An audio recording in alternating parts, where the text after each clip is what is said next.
Hey, what's up guys? So today we're going to be talking about The Amazing Spider-Man Annual #1. I will outright be talking about the comic book itself, so if you haven't read it, spoiler warning. And at the end, I'm going to give my thoughts and comments, so stay tuned for that. But without further ado, let's begin. So the story begins with a person just walking down the street and they're talking to their mom on their phone. And they're saying, "I'm being safe, Mom, I promise. Besides, New York is one of the safest places." And of course the demon's literally directly right behind her about to pounce on her, but she continues on the phone saying, "I mean, there's a superhero on practically every corner." And as she's bringing that up, of course the demon pounces on her. And this is when she turns around and says to her mom, Mom, I'll call you back." Now, Spider-Man, who's just flying through the city in his goblin glider that Norman made for him as part of his new suit, he's just thinking to himself, just another day in the Big Apple, here's hoping it's a slow, and then he hears a scream out in the corner of the street, and he thinks to himself, duty calls. Now we come back to the person who's being attacked by the demon, but the demon's actually just standing right in front of her while the person's just like beating at the demon. The demon's not really doing anything, just being menacing. Spider-Man jumps out and drop kicks the demon, and he tells the person he's quote unquote saving, beat feet,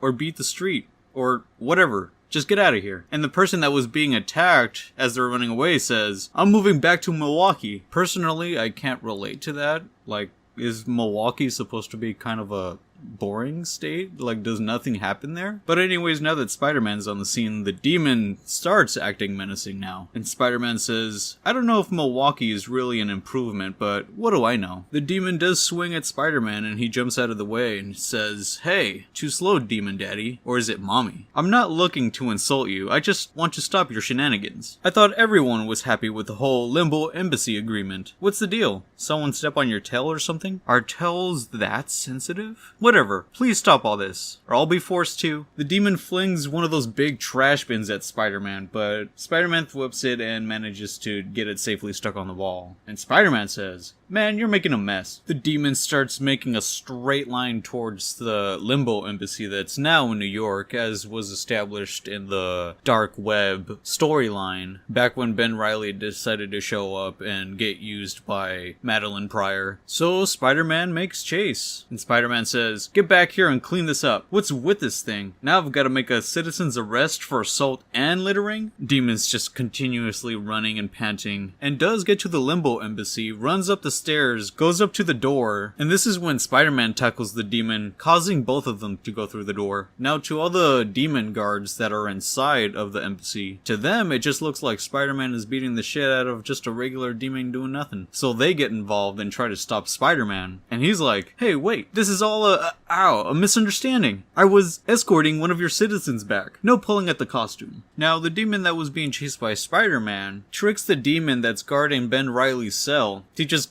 go help out the other guards and, stopping Spider-Man at causing chaos. So this allows this demon that was previously being chased by Spider-Man to go through the portal into Ben Reilly's cell. Ben Reilly, who's just hanging out, hears the rustle through the bushes and says, "Huh? Who's there?" Turns around and sees this demon that he doesn't recognize and says, "I don't recognize you. Are you a new demon here? I'm Ben."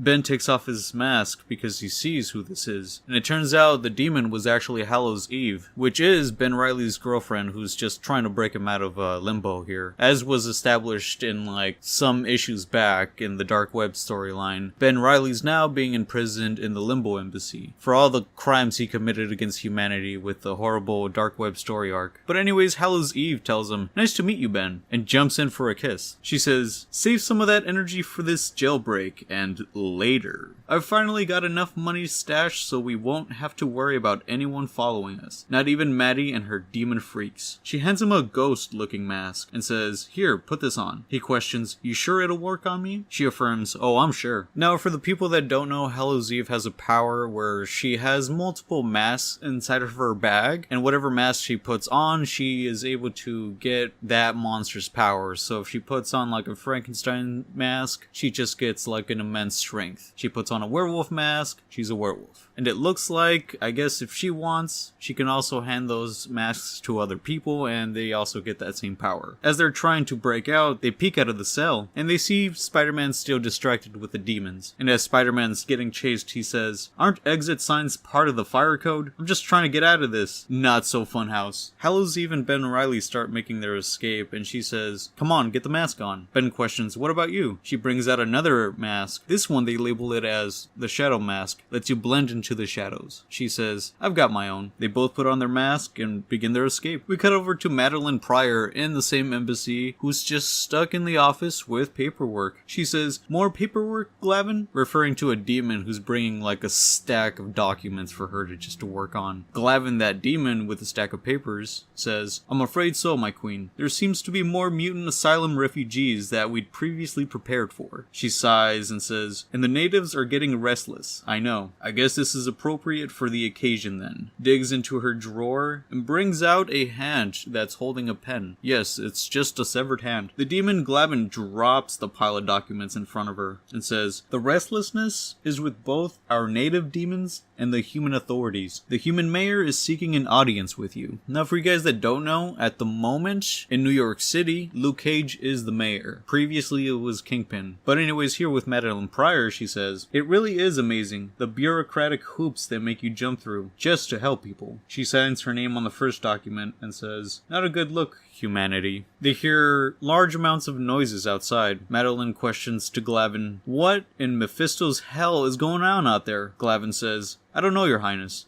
Perhaps it's another fight between the refugees and the residents, or a delegate looking to welcome you to New York." She demands him, "Go find out for me. This racket is unbearable." Glavin says, "Yes, my queen," and proceeds to walk to the door, gets to the handle, and right before he walks out, Spider-Man breaks through the wall in the most comedic fashion. The demons that are chasing him look through the hole in the wall, and they look like two siblings that just broke like a high-priced glass vase and start running away from this scene. Madeline's had enough of this shit and stomps her staff against the ground, signifying that she's using her powers, and causes Spider-Man to levitate in the air. She tells Spider-Man, "Be still, Spider-Man. Now what are you doing here?" Spider-Man says, "Funny story, really. So I was minding my own business, just swinging through the concrete jungle I call home, when Madeline's not dealing with this long-ass story and cuts him off saying, "Expedite the story, will you?" So Spider-Man says, "A demon was harassing a woman on the street and I followed it here." She questions, "What's the demon's name?" He says, "I didn't catch their name when they were throwing trash at me." She releases Spider-Man and says, "I am extremely busy, and I do not have time for you or your chicanery." Now, if you guys read this story, this specific word, I don't even know if I'm pronouncing it right, chicanery, sounds like the writer's very affixated with that word. Madeline responds, "So I will make it easy for you. All those that do not belong, be gone." And she activates a spell through the entire embassy, basically grabbing anyone that doesn't belong there, dropping them outside. Now, Hallows Eve and Ben Reilly are in the middle of their escape. Hallows says, "We're almost there, babe." A voice out of nowhere says, "And put everything and everyone in their place," referring to Ben Reilly, because she knows they're trying to escape. How does she know? I don't know. Limbo security cameras, I can't explain it to you. But Ben Reilly's going back to his cell. Both Hallows Eve and Ben Reilly get grabbed by tentacles. Hallows Eve gets kicked out of the building, and like I mentioned earlier, Ben Reilly gets put into his cell. Hallows Eve and Spider-Man get kicked out at the same exact time. In a cartoony fashion, Hallows Eve lands on the concrete first, and then Spider-Man lands on top of her. She tells him, "Get the hell off of me." And Spider-Man says, "You're no picnic either, lady." Hallows says, "You've ruined everything. You always do that, Peter." "Oh, Ben, why can't we just be left alone? Is that so wrong? Why can't we be happy?" Telling Spider-Man. And he responds, Janine, I don't know how you pronounce her name. I'm sorry.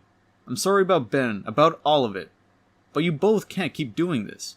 Ben made a huge mistake and he's gotta pay for it." Now here's a little asterisk spider symbol telling you to go read Dark Web to understand what he's talking about. Now here's where I tell you to just go watch my videos, because the comics themselves are kind of ass. But anyway, Spider-Man says, "I mean, you should be in prison now too. Maybe it's just not in the cards for you to..." She cuts him off and says, "How many times have you fought for Mary Jane, huh?" Now for some reason MJ gets brought up and he responds, "MJ and I were not..." And even though she brought up MJ, she says, "It's besides the point, Peter. I'll find a way to get Ben back." A voice out of nowhere says, "You will not," and it's Madeline Pryor on top of the stairs from the embassy gates, saying, "Not until he has finished his sentence. Until then, Ben remains here. Count your blessings, Jen and Godby. You could be locked up here too." She yells at her, "Do it, lock me up, Maddie." Spider-Man holds her back. Now in this particular part in the comic, it looks like Spider-Man saying this because the speech bubble is literally on him. I kid you not. But it's supposed to be Hallows Eve saying, "I'll gladly be in hell, so long as Ben and I can be together." Madeline says, "This is not hell. I wish people would understand the difference. I sympathize with you, Janin, but you have both violated my trust and my sovereign land. That will not happen again." And it looks like she casts a spell on Hallows Eve and Spider-Man. I'm assuming it's like a repellent, causing them to not access the embassy in some form, like a shield, I guess. Madeline walks back into her embassy and says, "Do not come here again." Spider-Man looks at Hallows Eve and says, "Jen and I..." She cuts him off saying, "Save it, Peter. Don't ever speak to me or Ben again." She puts on the ghost mask, causing her to go into ghost form and just disappear into the concrete. Spider-Man here sighs and says, "I'm sorry," to both of you, and then he swings away. And that's where our Hallows Eve story ends. Next we cut over to Forest Hills, and we're celebrating Aunt Anna's birthday. There's quite a few people her age. One guy questions Aunt Anna, saying, "And which age between 65 and 80 are you turning today, Anna?" Anna responds, "You can try and guess." Another elderly lady questions, "Is there a prize if we get it right?" Aunt May, who's also there, says, "It wouldn't matter. She'll never confirm nor deny." MJ, Paul, and Peter are there, and it looks like Peter was the one who was entrusted to grab the cake for the party. And as they open the box, instead of it saying "Happy Birthday Anna," it says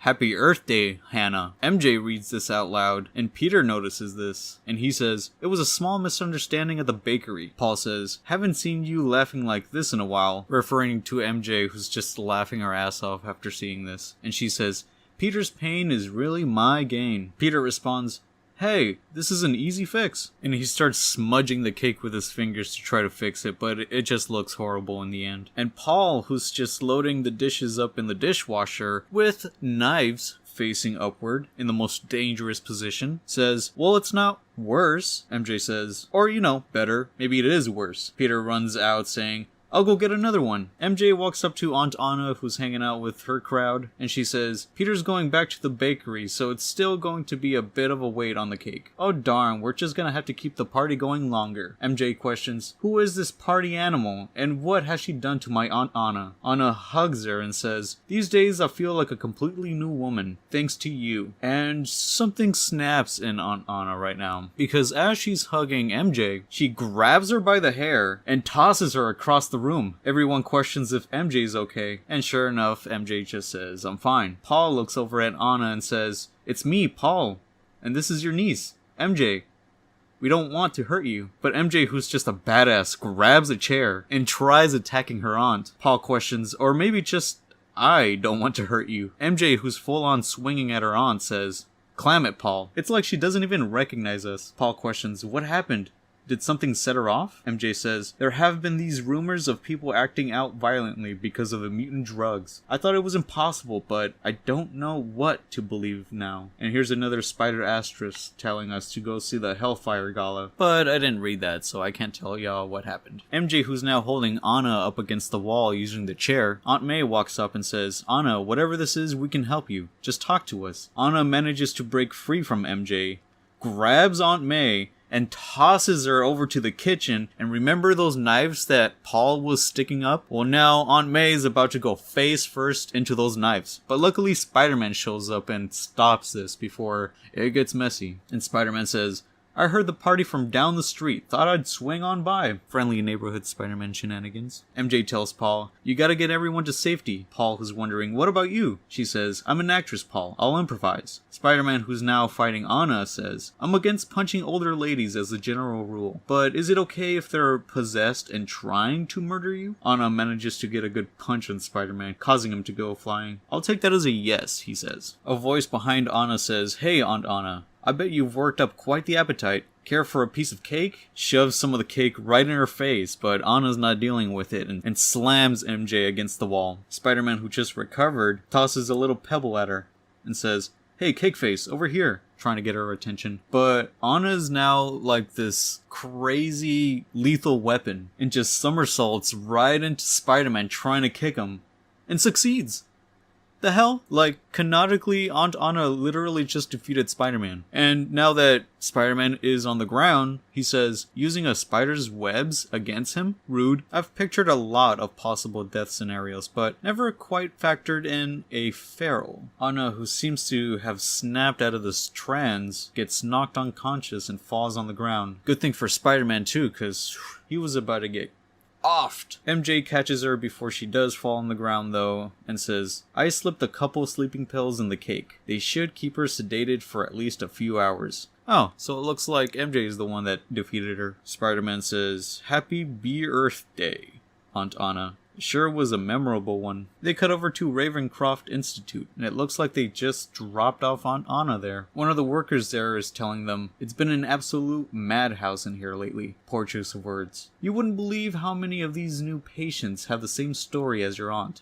Taking watercolor classes one second and going on a killing sprees the next. MJ questions, would you happen to know how many of them were taking Krakoan pharmaceuticals? He states, we're not allowed to divulge that sort of information. So they give up and leave. Outside of the building, MJ says, I could see it in his eyes. They all took the pills. What if the meds were poisoned? Paul questions, do you think the mutants are behind this? Peter says, not a chance, but they probably have more information than we do. I'll track Wolverine down, get us some answers. MJ questions, and you're sure she's going to be okay here? Peter says, look, I don't love this place, but I don't know of anywhere else that stands a chance of helping her. MJ says, best worst option, I guess. Paul says, we have to assume she's getting the help she needs at Ravencroft. We'll visit her. Peter will work with his friends to try to fix this. And Peter says, I already have calls to Mr. Fantastic, and it could have been a lot worse if you hadn't found her sleeping pills. MJ states, they weren't Aunt Anna's pills. They were mine. Paul and I have been staying with Aunt Anna ever since. There are just too many memories back home. Peter says, look,